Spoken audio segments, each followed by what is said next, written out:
Heureux hasard ou synchronicité, je viens à peine de refermer le dernier ouvrage de Thierry Janssen, Écouter le silence à l'intérieur, que mon regard est attiré par l'affiche d'une exposition consacrée à Zawuki. Elle s'intitule L'espace et silence. J'attrape illico ce fil et plonge délicieusement dans l'univers informel de ce peintre inclassable. Les liens sont évidents, l'écrin attirant. Je décide donc de convier Thierry Janssen à venir me rejoindre à Paris, au Musée d'Art moderne. Là, au milieu des visiteurs, j'ai écouté cet ancien chirurgien, devenu accompagnant psychospirituel, parler de la conscience et du silence. Quand on est connecté à cet espace silencieux en nous, de la pure conscience, de cette essence de l'être, cette essence de la vie, cette source de vie, on est inspiré. Et les mots que l'on dit, c'est les mots du poète, de l'artiste. Chacun des traits de pinceau sur cette toile est un mot. Il a bien entendu été question de l'espace et du vide. Ce vide qui pour Zawuki n'est pas rien, mais bien le lieu de la réception la plus intense. J'aime ce mot intense. Ça parle de force et de profondeur, sans mesure directe, au senti de chacun donc.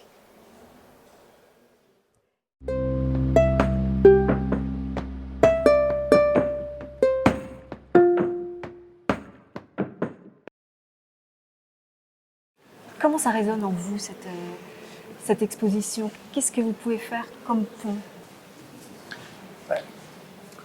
Quand je suis devant ces toiles, j'entends le silence. J'entends le silence à l'intérieur. Et je ne peux pas me mettre dans la tête de l'artiste, mais j'imagine qu'il a voulu nous le faire goûter, toucher, en nous le révélant par les bruits qui l'occupent. Et les bruits qui occupent ce silence sur ces toiles, ce sont les aplats de couleurs, c'est les nuages colorés, c'est les traits du pinceau. Et c'est parce qu'il y a tous ces éléments qu'on capte qu'il y a quelque chose au-delà, de plus profond, qui est précisément ce silence. Et ce silence est espace. Il est l'espace qui accueille tout, dans lequel tout naît, tout disparaît, dans lequel tous ces traits de pinceau vont être posés dans un geste, mais un geste éphémère. Et ça correspond exactement à l'expérience contemplative que j'ai de ce silence. En fait, la première fois que j'ai entendu le silence de façon vraiment consciente, parce que je pense que c'était déjà très présent, même dans mon enfance, où je passais beaucoup de temps à juste contempler les choses. Mais il y a eu un événement, il y a maintenant presque 7 ans, où j'étais à mon bureau en train de travailler. Je devais terminer un travail assez urgent et toute mon attention était captée par des bruits dans la rue. Il y avait des travaux et un marteau-piqueur et je n'arrivais plus à me concentrer. Et mon mental était très agité, j'étais très énervé, très contrarié. Et je me suis dit, je ne vais pas y arriver. Donc, comme j'avais une expérience méditative de nombreuses années, je suis revenu vers moi, je me suis recentré sur ma respiration, je me suis apaisé, détendu, mon mental s'est calmé et j'ai pu revenir à mon travail. Mais il y a eu un moment donné, dans cet apaisement du mental, quelque chose pour moi qui était inouï, inédit, à savoir que j'entendais toujours les bruits du marteau-piqueur, mais j'entendais ce qu'il y avait au-delà, le silence. Et ce silence n'était pas simplement une absence de bruit. Il y avait de toute façon du bruit, hein, mais c'était comme une consistance, c'était comme quelque chose d'infini, de transparent dans lequel je pouvais plonger. Et j'étais tellement capté par ce silence, malgré le bruit qui l'habitait, le marteau-piqueur et encore quelques bribes de mon mental qui racontaient « oui, mais c'est quand même agaçant, il faudrait que tu te dépêches parce que tu dois terminer ton texte ». Et j'étais tellement capté par ce silence qu'à un moment donné, je crois que je suis devenu silence. C'était quelques instants. Et je ne peux pas le quantifier. Et tout de suite, mon mental a dit « oh, tu es en train de faire une expérience d'éveil de la conscience ». Et c'était fini. C'était fini.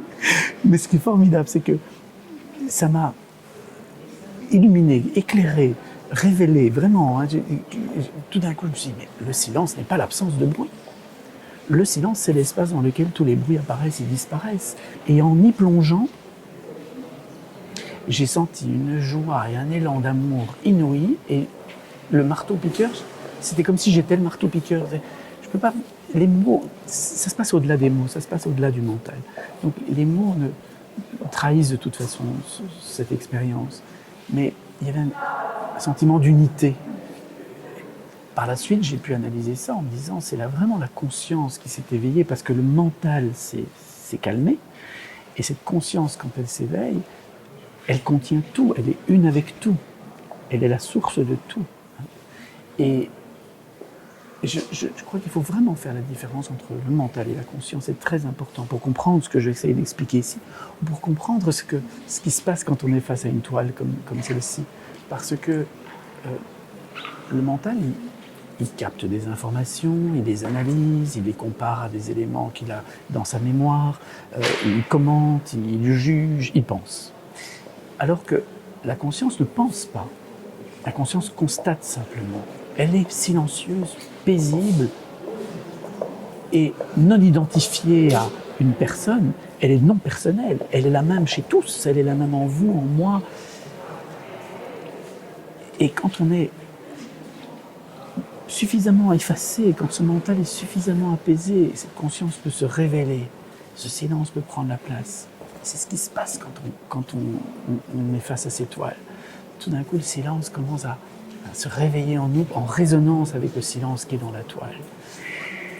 C'est magnifique, hein, parce qu'on sent que cet artiste va loin, va toujours plus loin, et il va, par ses appositions de couleurs, il va nous inviter à aller encore plus profond derrière la couleur, plonger encore plus profond dans ce silence. Enfin, c'est comme ça que je le ressens, par rapport à l'expérience que je vous décris, notamment de ce fameux marteau-piqueur. Mais c'est mystique. Mais l'expérience mystique est une expérience de contact avec l'essence même de la réalité. Et qu'est-ce qui reste quand tous les bruits ont disparu? Tous ces bruits qui ne sont que passagers. Mais il reste cet espace paisible et silencieux d'accueil inconditionnel, d'amour inconditionnel. C'est notre essence profonde. C'est la source. C'est là où tout naît, tout disparaît. Le silence, c'est comme la pièce dans laquelle nous sommes. Les gens qui visitent cette exposition sont les bruits qui traversent l'espace du silence. Mais lorsque tous les gens auront quitté la pièce tout à l'heure, la pièce sera toujours là. Le silence est toujours là. On ne peut pas le créer. Il y a des gens qui se disent « il faut que je sois dans un endroit silencieux pour pouvoir goûter au silence ». Non, on peut entendre le silence même dans le plus grand des bruits. Même ici, pendant que je vous parle, j'entends ma voix. J'entends aussi les gens, je les vois bouger. Mais en même temps, j'entends le silence. Quand on est connecté à cet espace silencieux en nous, de la pure conscience, de cette essence de l'être, cette essence de la vie, cette source de vie, on est inspiré. Et les mots que l'on dit, c'est les mots du poète, c'est les mots de l'artiste. Chacun des traits de pinceau sur cette toile est un mot. Et il nous raconte le mystère, parce qu'on est en contact avec ce qui est au-delà des mots. Il dit d'ailleurs que pour lui, c'est très réaliste ce qu'il peint. C'est sûr. du réel. Pour nous, c'est un tableau abstrait, c'est une œuvre qui ne parle pas forcément de ce que lui vit à ce moment-là. Absolument. Mais ce sont ses mots à lui, c'est ça. C'est son espace intérieur qui est pur silence dans lequel apparaissent tous ces bruits éphémères, toutes ces sensations, ces émotions, ces pensées. C'est vraiment une œuvre méditative, contemplative. Il y a une posture que vous proposez pour rentrer dans cette expérience méditative. Oui. Ça passe par le corps, on est d'accord. Oui, vous savez, en 2012, après avoir écrit Les Confidences d'un homme en quête de cohérence, je me suis retrouvé un peu perdu.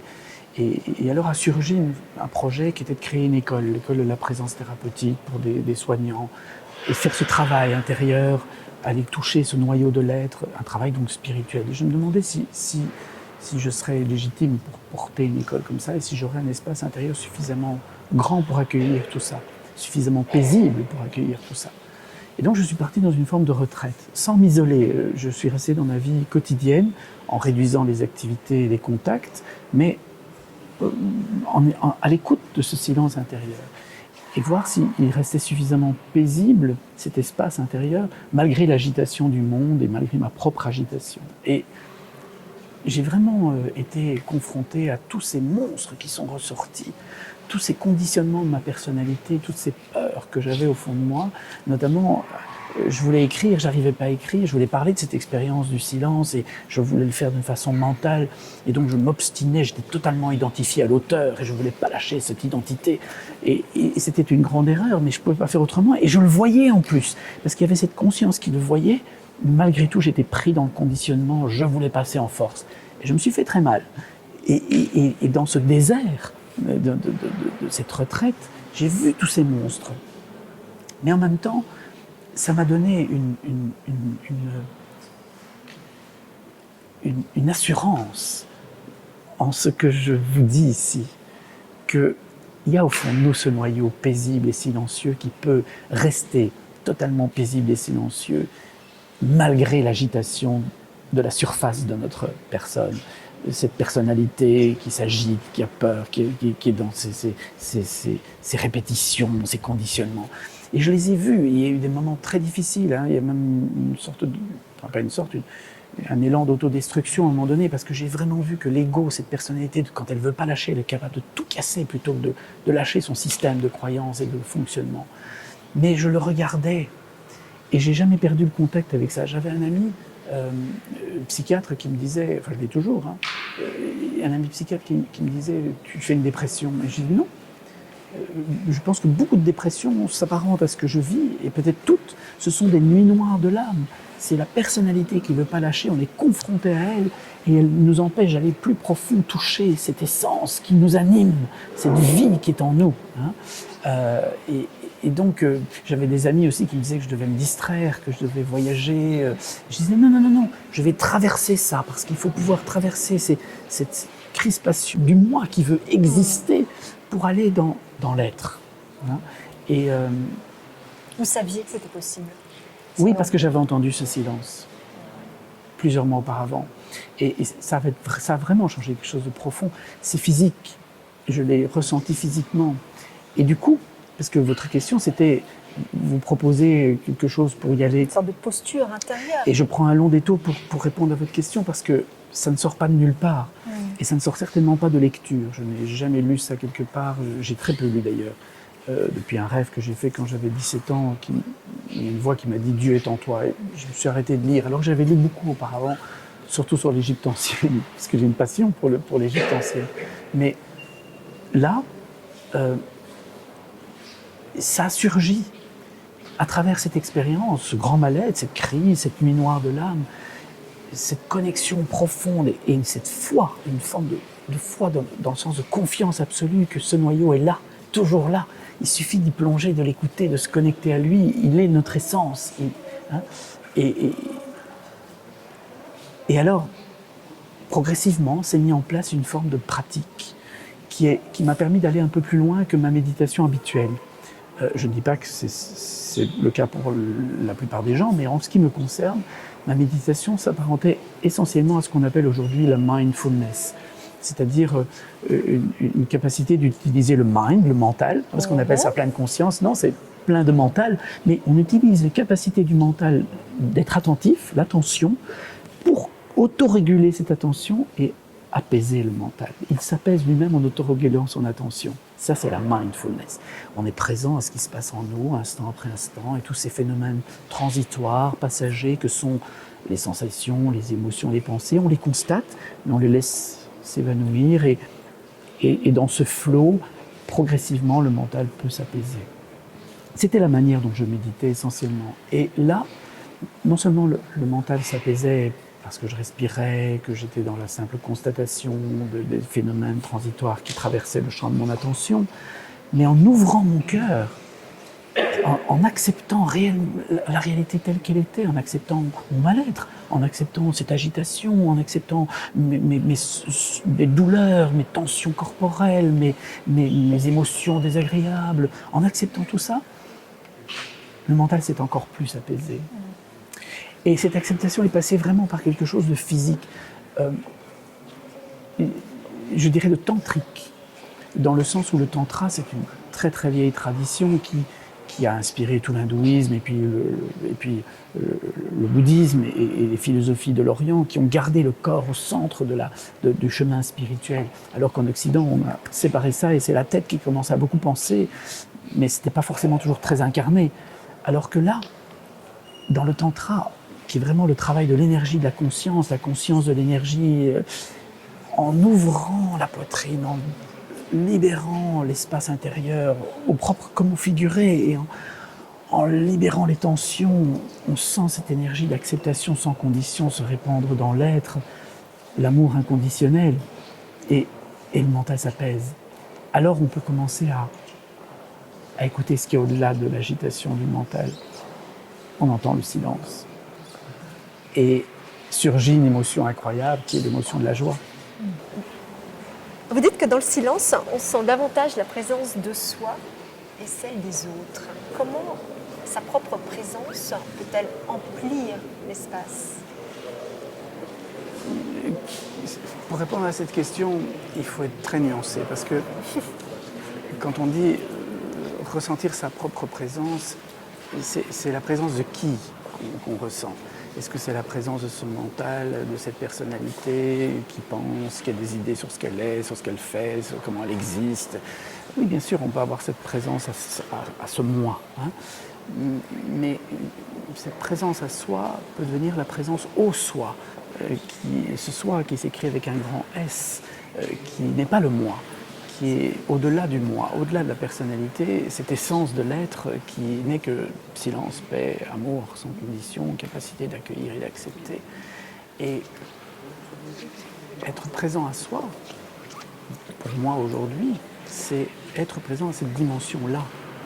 Mais ça demande d'avoir traversé l'extérieur. C'est cette personnalité qui est là à la surface de l'être, donc d'être présent déjà à elle, d'être présent, d'être conscient de ses tensions, de ses émotions, de ses énervements, de ses colères, de ses tristesses, de ses fermetures, contractures physiques, parce que c'est une présence à la fois mentale mais physique aussi. Et quand on est présent à ça, plus on est présent à ça, plus la conscience en nous est éveillée à regarder ça. Et on devient présent à cette conscience. Et finalement, c'est la présence de la conscience qui se révèle en nous. Donc, être présent à soi, pour moi, c'est être présent à moi, au petit moi, à ma petite personne, à mon petit ego qui dit je. Mais c'est d'abord aussi, au-delà de ça, être présent au soi qui est en moi. Ce soi qui n'est pas personnel, qui est le même chez tout le monde, c'est cette pure conscience. C'est pas ma conscience, c'est la conscience. Et du coup, c'est permettre la présence de cette conscience. C'est la révélation de la conscience, l'éveil de la conscience en nous. Et plus, oui, dans tout ce qu'on a appelé le développement personnel, on s'est arrêté à la première étape. On est présent à soi, on sent comment on sent qui on est, on connaît ses émotions, on connaît sa façon de penser. C'est très bien, mais ça doit pouvoir s'inscrire dans quelque chose de plus grand, qui est non pas un développement personnel, mais un approfondissement spirituel. Non pas simplement une connaissance de ma personne, de mon moi, de ce que mon mental a défini comme étant moi, mais vraiment un contact avec, non pas le mental, mais l'esprit, la conscience en moi qui peut s'éveiller. Ça change tout. Rencontrer un autre à ce niveau-là, c'est tellement extraordinaire. Parce qu'au niveau de nos personnalités, on peut ne pas s'accorder, on peut être énervé, on peut avoir des conditionnements différents, des cultures différentes. On a toutes sortes de raisons de se séparer, d'être en conflit éventuellement, même en guerre. Mais si on rencontre l'autre, en étant en contact avec notre silence intérieur, ou en tout cas le silence intérieur qui est en nous, et qu'on peut entendre le silence intérieur qui est en l'autre, alors on n'a plus besoin de faire la guerre. Il y a quelque chose souvent, on n'a même plus besoin de parler. On n'a plus besoin de parler. On se rencontre dans ce silence, les présences baignent, remplissent. On est à l'essentiel. Tout à fait. Et on respire ensemble. On respire ensemble. Ça, c'est merveilleux. C'est précieux. Mais c'est l'essence même de la vie. Et si on pouvait apprendre ça aux enfants, parce que les enfants l'ont spontanément, je crois. Enfin, moi enfant, j'étais très contemplatif, et je pense que beaucoup d'enfants sont très contemplatifs. On m'a formaté à devoir agir, performer, prouver. Mes parents étaient très agacés, ils disaient que j'étais un enfant oisif. Et bien sûr que je me retirais du monde parce que j'avais un corps un peu déformé, et puis j'étais hypersensible, donc j'étais pas très rassuré au contact des autres enfants. Donc je me mettais en retrait, c'était un peu névrotique. Mais il y avait quelque chose de beaucoup plus profond que ça, c'est que, et je m'en souviens très très bien, quand mes parents me traitaient d'enfant oisif, je me disais, ils peuvent pas comprendre, moi je suis juste bien. Et j'avais des élans d'amour. C'est des expériences mystiques. Hein. Mais l'expérience mystique, enfant toujours, j'étais passionné par l'Égypte ancienne et notamment par le pharaon Akhénaton. Et alors j'avais acheté un livre pour les adultes, mais il fallait que j'ai ce livre qui s'intitulait Akhénaton, le pharaon mystique. Et j'avais entendu que le mot mystique était souvent considéré prononcé de façon un peu péjorative. Donc j'avais été voir au dictionnaire ce que ça voulait dire. Mais encore, illuminé. Hein. Mais oui, illuminé, parce qu'il a vu au-delà de la réalité ordinaire, il a vu ce qui est extraordinaire. Hein, cet espace paisible, silencieux, d'amour inconditionnel, qui est éternel, qui est notre essence. Et j'avais vu que mystique venait de mystikos, le mystère. C'est pas du tout. Et je revendique d'ailleurs cette posture de mystique aujourd'hui, et je pense qu'il y a plein de lecteurs qui m'écrivent en disant « mais moi aussi je vis ça ». Je dis « ah, on peut libérer la parole ». L'expérience mystique fait partie de notre vie, elle est ce qui nous met en contact direct avec le mystère de la vie. Il n'y a pas d'intermédiaire, il n'y a même pas de mental pour l'analyser ou le juger. Il y a « ah, j'embrasse la réalité telle qu'elle est ». Chacun, à travers son expérience, peut redécouvrir une vérité qui est au-delà de toutes les vérités, qui est l'essentiel. Et dans cette pratique du tantrisme qui est millénaire, il y a ce travail de replonger régulièrement dans le silence. Pas 10 minutes le matin ou 10 minutes le soir, mais plusieurs fois dans la journée, des courtes plongées. C'est une discipline. C'est une discipline, c'est-à-dire que c'est un engagement et ça devient une façon d'être, ça devient être. C'est plus exister, c'est être. Même quand je vous parle, je sens bien que je suis relié à ça. Il y a quelque chose qui m'inspire. Hein. La conscience me parle. Et elle nous donne accès à ce que les Indiens appellent la prajna, cette sagesse profonde qui est en nous, une connaissance profonde qui est en chaque être. Hein. C'est pas réservé à quelques illuminés, élus ou grands méditants. Mais il suffit d'aller écouter ce silence et nous serons inspirés. Et nous connaîtrons cette joie qui nous dit que nous sommes reliés à la source, cette joie qui nous donne cet enthousiasme, ce entheos, ce Dieu intérieur. Hein. Et la joie qui n'est pas le contraire de la tristesse. Hein. C'est très important de comprendre ça. La tristesse, c'est comme la colère, ça nous renseigne sur un besoin qui n'est pas rempli. La colère, elle porte l'énergie pour remplir le besoin. La tristesse, elle naît quand on n'arrive pas à utiliser cette énergie et qu'on est dans l'impuissance. Mais ça appartient à la personnalité. La joie vient d'un autre endroit, elle vient de l'essence, elle est toujours là. Elle est cette émotion qui nous renseigne sur le feu de vie qui est en nous, et cette source de vie. Et on peut être triste et joyeux en même temps. Mon père est décédé il y a 3 ans et je me rappelle très bien, j'avais de la tristesse, j'avais de la colère aussi, parce qu'on peut avoir de la colère. Quand un être cher est parti, on peut être en révolte ou fâché contre la vie. Il y avait cette grande tristesse dans l'impuissance et de devoir accepter que ça sera toujours comme ça. On ne le verra plus, on ne pourra pas avoir de contact. Je chose irrémédiable. Mais en même temps, il y avait une immense joie. Et cette joie, elle vient de ce contact immédiat avec la vie. Et dans la mort, précisément, on est très relié à la vie. J'ai senti ça aussi. Hein, on est très relié à la vie. Et il y a quelque chose de cru. Et c'est pour ça que l'expérience mystique, c'est pas un truc qui nous détache de la réalité. Au contraire, il nous met en lien profond avec elle et il nous fait l'aimer comme elle est. Il nous fait l'accepter comme elle est. Mais accepter ne veut pas dire se résigner. Tout à fait. Ce qui veut dire que, à ce moment-là, une fois qu'on a accepté, on peut faire quelque chose avec ça. Et dans l'expérience que j'en ai, quand on est vraiment en contact avec ce silence, cette paix profonde, cet amour de l'essentiel, de l'être, on va fatalement utiliser les capacités de notre personnalité pour faire avec ce qui est quelque chose au service du silence, de la paix, de l'amour, au service de l'essentiel. lorsque je voyais les encres de Zhaoqi là tout à l'heure, je me suis dit, c'est exactement ça. Il y a cette toile de fond qui est ce silence, cet espace de création où tout naît, tout disparaît. Et toutes ces gouttes et tout ça, mon œil peut être capté ou au contraire les laisser et aller toujours au-delà. Et c'est comme la toile qui est là devant nous aussi.